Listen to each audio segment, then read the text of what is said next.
Bismillah, Ilaahay baa mahad oo dhan iska leh. Maadaama sannadan 2025 already ay kala barmarayso oo bisha June insha Allah inoo bilaabanayso maalmo kooban ay ka dhiman yihiin. Waxaan isbedel xoogan ku sameynay isla markaana naga cusub aan soo kordhinay waxyaabo badan. Sida ogtiin waxaan bixinaa in ka badan 12 skill oo kala duwan. Waxaana shaqeynaynaa in ka badan 5 sanadood. Akademiyadana runtii waxaa ka qalin bedeshay ama ka aflaxay. Hadda inta noo diiwaan gashan in ka badan 700 oo arday. Hadda sanadkii la soo dhaafay waxaan aad xoog u saareynay trading skillska gaar ahaan suuqani forex.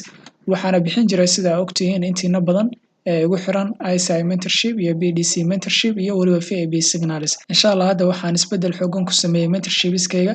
Tusaale ahaan hadda ardayga ICI mentorship qaata wuxuu ku heli doonaa 3 istiraatiiji oo kala duwan halka uu marka hore kaliya ku heli jiray ICI strategy.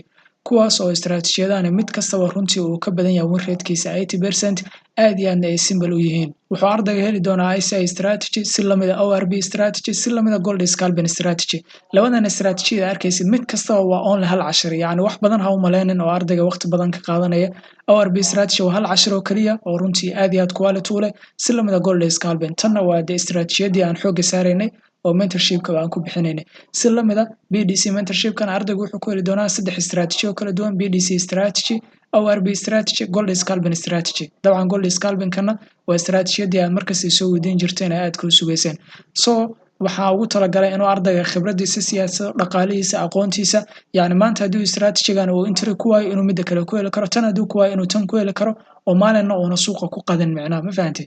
Dhanka kale waxaan soo kordhiyay halkaan marka hore FAB signalka ka bixin jiray insha Allah hadda live trading toos waan sameyn doonaa oo qofka u baahan uu ka faa'iideysan karo 4 maalmood oo kamid ah 5 maalin ee asbuuca uu suuqa u furan yahay marka laga reebo maalinka Monday insha Allah 4 maalmood oo kale si toos ah live trading u sameyn doonaa oo markaasi aan isleeyahay way ka faa'iido badan tahay signalka maadaama ardaygu uu toos kula trade garanayo analyze-kii maaragtay khibradii risk management-kii planning-kii yani psychology-gii waxaas oo dhan waliba motivation oo ardaygu ka faa'iidayo marka insha Allah ardayga macluumaad dheeriya doonaya wuxuu nagala soo xiriiri karaa lambarka shaashada kaaga muuqanaya ama linkiga profile-ka ku xiran